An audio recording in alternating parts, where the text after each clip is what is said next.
Meja dan kursinya apakah sudah rapi? Sudah. Baiklah, jika sudah, mari kita berdoa. Kepada ketua kelas, silakan pimpin doanya ya, Nak. Baik, Bu. Baiklah, teman-teman, untuk memulai kegiatan kita pada hari ini, marilah kita berdoa. Berdoa mulai. Bismillahirrahmanirrahim. Rabbi zidni ilman warzuqni fahman. Amin. Nah, sekarang Ibu akan mengecek kehadiran Ananda. Nah, sekarang Ibu akan mengecek kehadiran anak Ibu semuanya. Jika kalian hadir, maka angkat tangannya dan katakan hadir ya, Nak. Ya, Bu. Dea Santika, Hadir, Bu. Madani Satya Putri, Hadir, Bu. Monika Puspa Cahyani, Hadir, Bu. Syahira Nabila. Hadir, Bu. Alhamdulillah, anak dan ibu hadir semua ya. Alhamdulillah, anak ibu semua hadir ya, Nak. Sekarang mari kita menyanyikan lagu Garuda Pancasila. Siapa nih anak ibu yang ingin memimpin lagunya? Baik, pada Syahira, silakan, Nak. Garuda Pancasila, halaman 24, dan Pancasila.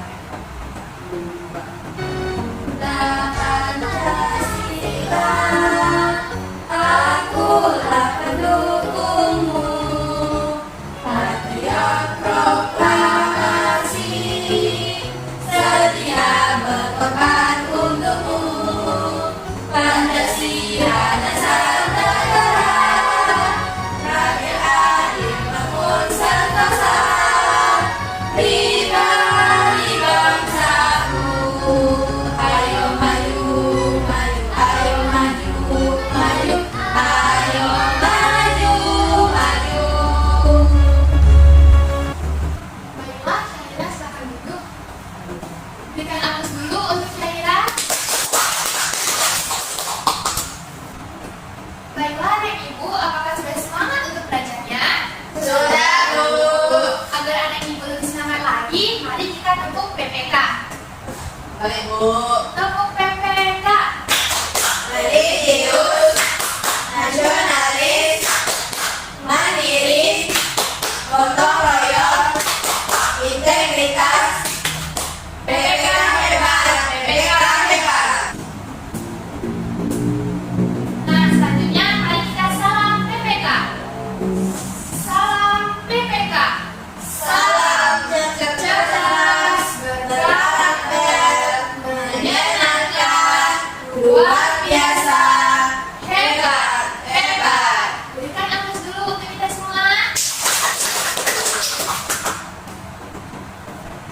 Di dalam kelas ini, Ananda semua dan teman-temannya memiliki suku dan budaya yang berbeda-beda, bukan? Ya, Bu. Nah, pesan ibu untuk hari ini adalah kita sebagai anak yang baik harus dapat menghargai orang lain dan memiliki sopan santun yang tinggi. Kita juga harus dapat menerapkan hidup gotong royong sehingga kita dapat disenangi oleh semua orang. Apakah anak-anak ibu sudah mengerti? Ngerti, Bu. Sesuai dengan materi kita hari ini, yaitu kita akan belajar tentang menulis teks narasi. Ibu harap anak ibu semua dapat menulis sebuah cerita dari video yang telah ibu berikan dengan menggunakan kalimat yang beragam. Sekarang ibu ingin membagikan kelompok belajarnya. Kelompok pertama yaitu Syahira dan Monika. Kelompok kedua Madani dan Dea. Silahkan anak ibu untuk duduk dengan kelompok masing-masing. Baiklah anak ibu semua, ada yang tahu tidak judul dari cerita yang ditampilkan di depan? Semuanya jadi, Bu.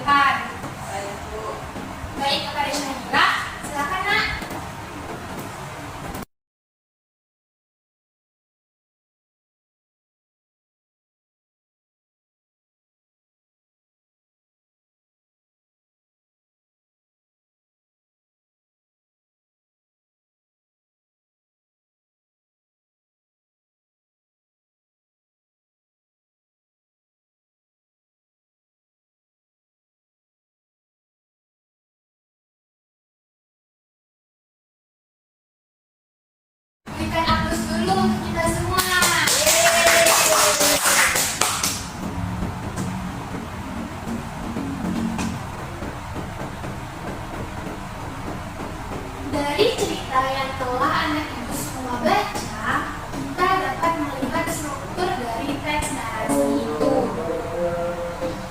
Ananda, ada yang tahu apa saja contoh dari teks narasi? Kisah Nabi, Bu. Ada lagi, Nak? Cerita tentang pengalaman liburan, Bu. Benar semua ya jawaban Ananda. Berikan apresiasi dulu untuk teman kita. Sekarang ibu akan menampilkan materi tentang teks narasi.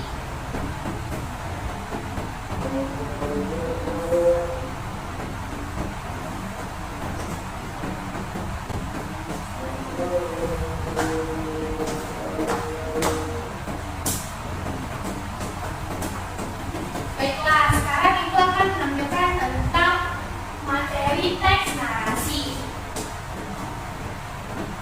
Teks narasi ini adalah sebuah cerita yang menjelaskan tentang kejadian nyata maupun kejadian yang disusun secara berurutan dari awal hingga akhir. Nah, ciri-ciri dari teks narasi yang pertama ialah dapat menceritakan peristiwa yang dialami oleh penulisnya. Yang kedua, peristiwanya diceritakan sesuai dengan kejadian real atau imajinasi atau boleh gabungan. Yang ketiga, harus berdasarkan pada konflik. Yang keempat, teks narasi itu harus memiliki nilai estetika. Dan yang terakhir adalah harus disusun secara kronologis sesuai dengan peristiwa yang terjadi. Selanjutnya adalah struktur dari teks narasi. Yang pertama adalah orientasi. Biasanya orientasi ini terdapat tentang pengenalan dari cerita tersebut. Biasanya letaknya di awal teks. Yang kedua adalah komplikasi. Ini berisikan tentang awal mula kejadian masalah. Yang ketiga adalah resolusi. Resolusi adalah bagian dari teks narasi yang menceritakan tentang pemecahan dari masalah tersebut. Dan terakhir adalah koda. Koda adalah sebuah tahap pemuatan pesan moral. Nah, dari cerita tadi kita tahu ada 4 struktur teks narasinya. Yang pertama, orientasi. Orientasi pada teks tersebut dan jangkrik ialah pada pagi hari yang cerah, matahari mulai menyinip dari langit timur. Sementara komplikasinya yaitu di sini menceritakan bahwa semut berbagi tugas untuk mengumpulkan makanan, sementara jangkrik bermalas-malasan. Pada bagian resolusi di cerita semut dan jangkrik ialah semut mendengar ratapan dari seorang jangkrik.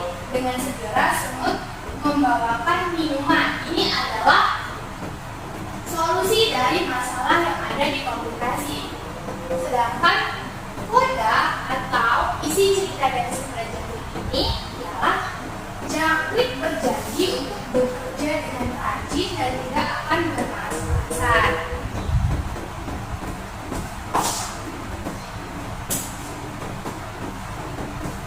Dari penjelasan materi itu tadi, apakah Ananda ibu semua sudah mengerti, Nak?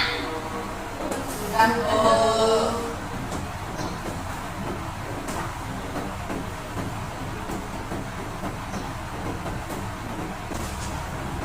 Baiklah, ibu akan membagikan LKPD-nya.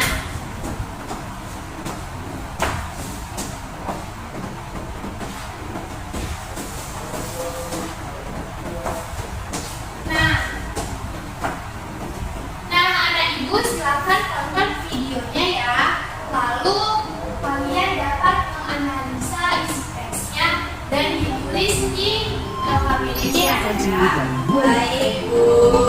Di sebuah hutan belantara yang luas, ada beraneka macam satwa. Salah satunya adalah seekor kancil. Kancil yang satu ini terkenal sekitarnya. Selain pintar, ia juga sangat ramah. Hai bebek, asik sekali kamu berenang. Iya Kancil, air di sini sangat segar.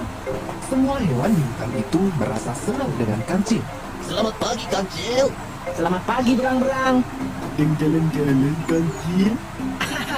Iya Kura, hari ini udara segar. Sayang kalau dilewatkan. Dan ketika mereka mempunyai masalah, Kancil dengan senang hati akan membantu memecahkan permasalahan tersebut. Hal menarik terjadi saat Kancil jalan-jalan hari ini. Langkahnya terhenti karena ia seperti mendengar sesuatu. Ternyata ada anak ayam yang terperosok masuk lubang. Mereka tidak bisa keluar karena tanah itu terlalu tinggi bagi mereka untuk dilompati. Tenanglah, aku akan membantu mengeluarkan kalian. Kancil pun masuk ke dalam lubang untuk membantu anak ayam tersebut. Naiklah ke punggungku, kita akan keluar dari lubang ini. Satu persatu, anak ayam itu naik ke atas punggung Kancil. Dengan mudahnya, Kancil membawa keluar anak-anak ayam dari dalam lubang. Setelah keluar dari lubang, Kancil mengantarkan anak ayam itu ke induknya. Sepanjang perjalanan, mereka bernyanyi bersama. Aku anak sehat, tubuhku kuat. Na na na na na na na na na na na. Aku anak sehat, tubuhku kuat. Na na na na na na na na na na. Segarnya air sungai ini. Aku sudah tidak haus lagi. Air pegunungan memang menyegarkan. Kerongkonganku tak lagi kering. Selesai minum, Kancil melihat sesuatu yang menarik di seberang sungai. Itu pohon buah-buah yang segar. Namun sayangnya, arus sungai itu begitu deras. Kancil tak berani menyeberangi sungai itu. Kancil segera mencari akal untuk menyeberang. Andai ada sesuatu yang bisa membuatku sampai di seberang. Akal untuk menyeberang. Andai ada sesuatu yang bisa membuatku sampai di seberang. Tiba-tiba, ia melihat beberapa buaya yang sedang tertidur di dekatnya. Aku jadi punya ide. Aku bisa memanfaatkan buaya-buaya ini. Kancil pun membangunkan salah satu buaya. Buaya, bangunlah sejenak. Hei, kenapa membangunkanku? Kau mau menjadi santapanku? Tenanglah dulu. Aku membangunkanmu untuk memberi berita baik bagi kalian semua. Aku membawa hadiah daging yang segar dari raja. Untuk itu, aku harus menghitung jumlah kalian. Berjajarlah sepanjang sungai agar aku mudah menghitungnya. Benarkah? Kalau begitu, akan kupanggilkan teman-temanku lainnya. Buaya lalu menjemur ke sungai untuk memanggil teman-teman lainnya. Sementara Sudah siap Ananda? Tunggu. Coba ini gimana caranya? Dari cerita tadi, apa aja sih yang kamu dapatkan dari pelajaran video tadi? Oh, berarti koda itu sama dengan amanat, Bu. Iya, sama nak. Terima kasih, Bu. Baik. Sudah siap Ananda? Teman-teman?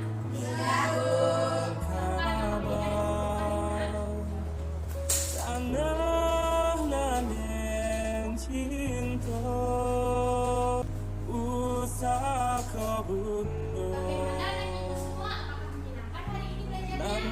Menyenangkan.